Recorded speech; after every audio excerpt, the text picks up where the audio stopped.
Hello, Mark Satterfield here. Thanks so much for joining me. Today, let's talk about blogs. We're all familiar with the term, but despite that, a lot of us have questions about are they worth doing? What should I be communicating? What's the best format? Seems like a lot of work, et cetera, et cetera, et cetera. So here's my particular take on blogs, and hope it will be helpful to you.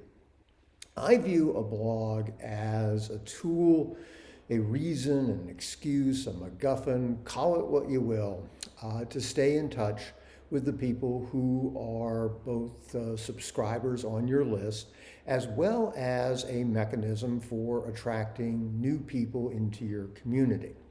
So it has a couple of different purposes, and I think it's something that you definitely should be doing. Now, how often should you be doing it? Personally, my recommendation would be that you should do it once a week. And the reason is that there's just so much noise out there. If you only do it once a month, quite frankly, it just gets lost.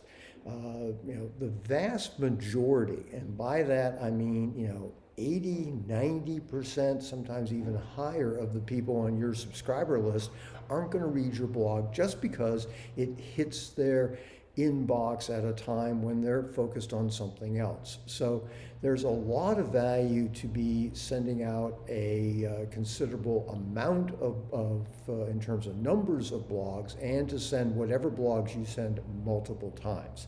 It isn't that people read and consume your information and then see it again and get bored. The real issue is that people don't see it the first time.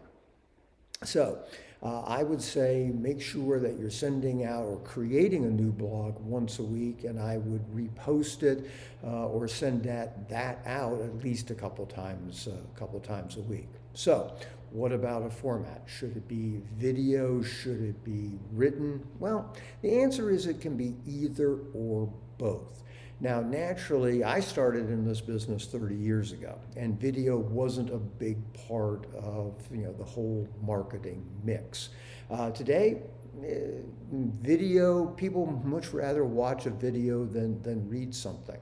So my personal strategy, and the strategy that I'm recommending for my clients, is to shift to this hybrid model where we have a video on the top of the blog page, and then we have the text that follows. And the text hopefully provides additional insight, additional information, and the video can serve as a teaser, as an introduction, or simply the text can reinforce and reiterate what you communicate in the video. Either is fine. But the format I have found to be the best in terms of consumption, open rates, all of those kinds of metrics are when you combine the two. So the strategy is you create the blog again once a week, and I would send out at least 2 email teasers, if you will, to your subscriber base with a link to that blog. You can also use that blog post for posting on LinkedIn. And remember, one of the LinkedIn strategies to get people to opt in is by joining relevant groups, and you can post the link with teaser copy on that as well. Now, one final point about the blog. At the end of the blog, I would always have a call to action, which is basically what would you like people to do? And for those of us who are consultants, advisors, and coaches, the thing that we want people to do is to arrange for a consultation with you. And so you'll notice that at the bottom of all my blog posts is a button that people can click on to answer a few questions and facilitate the arranging a personal conversation with the two of us.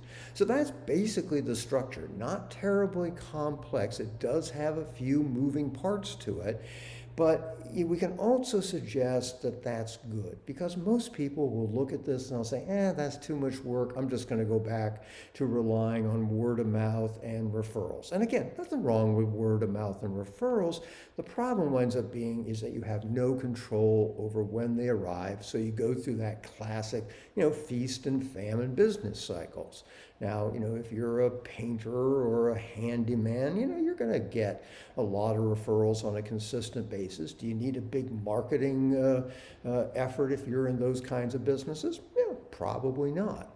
But if you're a consultant, an advisor, an expert, a coach, where you're charging premium pricing, your clients are high net worth individuals or C-suite executives, look, the period of time that it takes between somebody first opting into your to your community and then making the decision to actually want to talk with you, can be considerable. I think my average is somewhere around 6 months. So naturally, we've got to stay in touch with these people. We've got to be communicating on a regular basis, and that's really the purpose of the blog.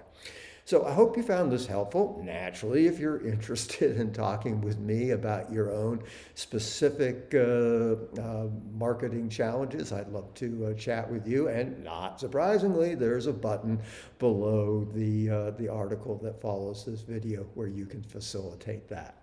But regardless, thank you as always for being a part of my community. And this is Mark Satterfield. Bye for now.